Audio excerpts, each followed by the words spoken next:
श्री शिव महापुराण महात्म्य अथ प्रथमोध्याय। सौनक जी के साधन विषयक प्रश्न करने पर सूत जी का उन्हें शिव महापुराण की महिमा सुनाना। श्री सौनक जी बोले, हे महाज्ञानी सूत जी, संपूर्ण सिद्धांतों के ज्ञाता, हे प्रभु, मुझसे पुराणों की कथाओं के सार तत्व का विशेष रूप से वर्णन कीजिए। सदाचार, भगवत भक्ति और विवेक की वृद्धि कैसे होती है तथा साधु पुरुष किस प्रकार अपने काम, क्रोध आदि मानसिक विकारों का निवारण करते हैं। इस घोर कलयुग में जीव प्रायः आसुर स्वभाव के हो गए हैं। उस जीव समुदाय को शुद्ध दैवी संपत्ति से युक्त बनाने के लिए सर्वश्रेष्ठ उपाय क्या है? आप इस समय मुझे ऐसा कोई शाश्वत साधन बताइए जो कल्याणकारी वस्तुओं में भी सबसे उत्कृष्ट एवं परम मंगलकारी हो तथा पवित्र करने वाले उपायों में भी सर्वोत्तम पवित्र कारक उपाय हो। तात वह साधन ऐसा हो जिसके अनुष्ठान से शीघ्र ही अंतःकरण की विशेष शुद्धि हो जाए तथा उससे निर्मल चित्त वाले पुरुष को सदा के लिए शिव की प्राप्ति हो जाए। सूत जी बोले, मुनिश्रेष्ठ सौनक, आप धन्य हैं। आपके हृदय में पुराण कथा सुनने के प्रति विशेष प्रेम एवं लालसा है, इसलिए मैं शुद्ध बुद्धि से विचार कर परम उत्तम शास्त्र का वर्णन करता हूँ। वत्स, संपूर्ण शास्त्रों के सिद्धांत से संपन्न, भक्ति आदि को बढ़ाने वाले, भगवान शिव को संतुष्ट करने वाले तथा कानों के लिए रसायन स्वरूप दिव्य पुराण का श्रवण कीजिए। यह उत्तम शिव पुराण काल रूपी सर्प से प्राप्त होने वाले महान त्रास का विनाश करने वाला है। हे मुने, पूर्व काल में शिव जी ने इसे कहा था। गुरुदेव व्यास जी ने सनत कुमार मुनि का उपदेश पाकर कलयुग के प्राणियों के कल्याण के लिए बड़े आदर से संक्षेप में इस पुराण का प्रतिपादन किया है। हे मुने, विशेष रूप से कलयुग के प्राणियों की चित्त शुद्धि के लिए इस शिव पुराण के अतिरिक्त कोई अन्य साधन नहीं है। हे मुने, जिस बुद्धिमान मनुष्य के पूर्व जन्म के बड़े पुण्य होते हैं, उसी महाभाग्यशाली व्यक्ति की इस पुराण में प्रीति होती है। जय भोलेनाथ। यह शिव पुराण परम उत्तम शास्त्र है।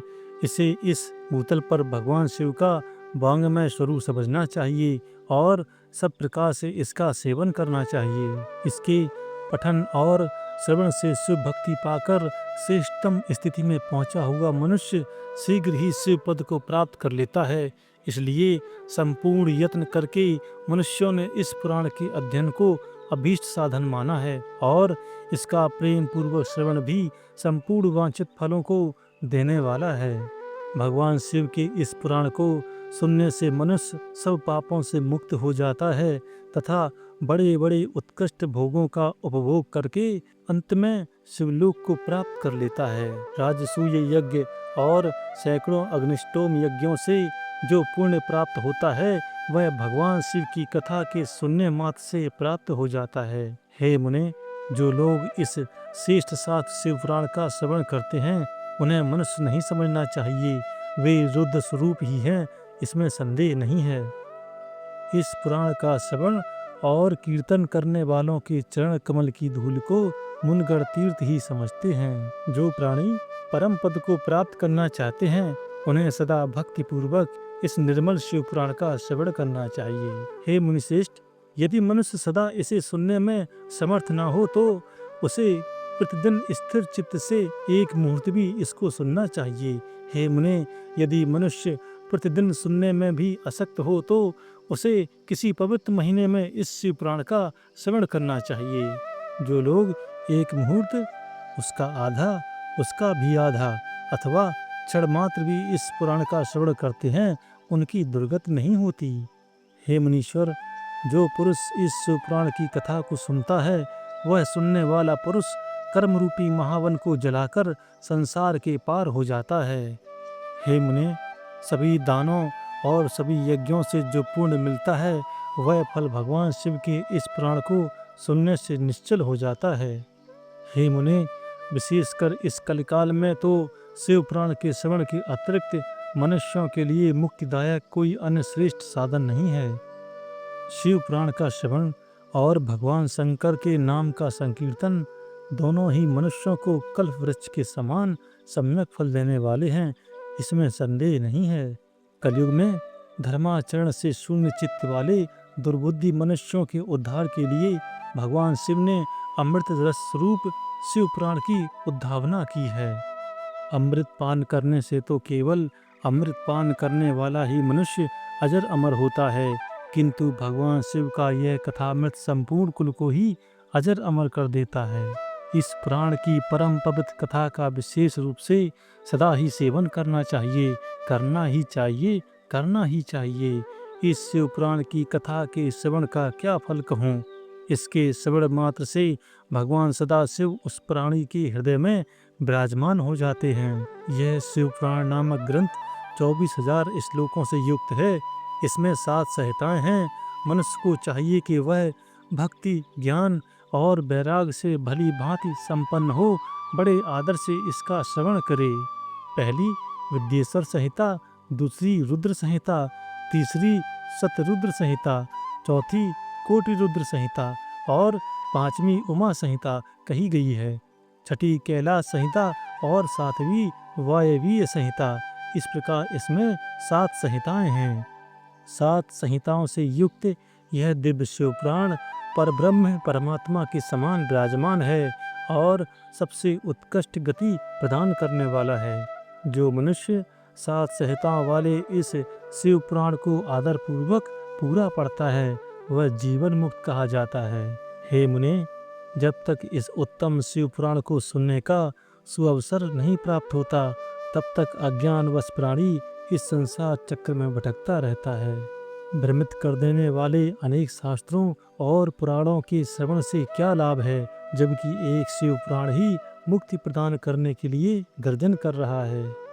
जिस घर में इस शिव पुराण की कथा होती है वह घर तीर्थ स्वरूप ही है और उसमें निवास करने वालों के पाप यह नष्ट कर देता है। हजारों अश्वमेध यज्ञ और सैकड़ों वाजपेय यज्ञ शिव पुराण की 16वीं कला की भी बराबरी नहीं कर सकते। हे मुनिश्रेष्ठ, कोई अधम प्राणी जब तक भक्ति पूर्वक शिव पुराण का श्रवण नहीं करता तभी तक उसे पापी कहा जा सकता है। गंगा आदि पवित्र नदियाँ, मुक्तिदानी सप्तपुरियाँ तथा गयादि तीर्थ इस शिव पुराण की समता कभी नहीं कर सकते। जिसे परम गति की कामना हो उसे नित्य शिव पुराण के एक श्लोक अथवा आधे श्लोक का ही स्वयं भक्ति पूर्वक पाठ करना चाहिए। जो निरंतर अर्थानुसंधान पूर्वक इस शिव पुराण को वाचता है अथवा नित्य प्रेम पूर्वक इसका पाठ मात्र करता है वह पुण्यात्मा है, इसमें संशय नहीं है। जो उत्तम बुद्धि वाला पुरुष अंतकाल में भक्ति पूर्वक इस पुराण को सुनता है उस पर अत्यंत प्रसन्न हुए भगवान महेश्वर उसे अपना पद यानी कि धाम प्रदान करते हैं। जो प्रतिदिन आदर पूर्वक इस शिव पुराण का पूजन करता है वह इस संसार में संपूर्ण भोगों को भोग कर अंत में भगवान शिव के पद को प्राप्त कर लेता है। बोलो भगवान महादेव की जय। जो प्रतिदिन आलस रहित हो रेशमी वस्त्र आदि के वेष्टन से इस शिव पुराण का सत्कार करता है वह सदा सुखी होता है। यह शिव पुराण निर्मल तथा शैवों का सर्वस्व है। इहलोक और परलोक में सुख चाहने वालों को आदर के साथ प्रयत्न पूर्वक इसका सेवन करना चाहिए। यह निर्मल एवं उत्तम शिव पुराण धर्म, अर्थ, काम और मोक्ष रूप चारों पुरुषार्थों को देने वाला है। अतः सदा प्रेम पूर्वक इसका श्रवण एवं विशेष रूप से पाठ करना चाहिए। वेद, इतिहास तथा अन्य शास्त्रों में यह शिव पुराण विशेष कल्याणकारी है, ऐसा मुमुक्ष जनों को समझना चाहिए। यह शिव पुराण आत्म तत्वज्ञों के लिए सदा सेवनीय है, सत्पुरुषों के लिए पूजनीय है, तीनों प्रकार के तापों का शमन करने वाला है, सुख प्रदान करने वाला है तथा ब्रह्मा विष्णु महेशादि देवताओं को प्राणों के समान प्रिय है। ऐसे शिव पुराण को मैं प्रसन्न चित्त से सदा वंदन करता हूँ। भगवान शंकर मुझ पर प्रसन्न हों और अपने चरण कमलों की भक्ति मुझे प्रदान करें। इस प्रकार श्री स्कंद महापुराण के अंतर्गत शिव पुराण महात्म्य में उसकी महिमा वर्णन नामक पहला अध्याय पूर्ण हुआ। बोलो भगवान महादेव की जय। माता पार्वती की जय। ऋषियों में श्रेष्ठ महर्षि वेद व्यास की जय। महर्षि सूत जी की जय। महर्षि शौनक जी की जय। ओम नमः शिवाय। ओम नमः शिवाय। ओम नमः शिवाय। ओम नमः शिवाय।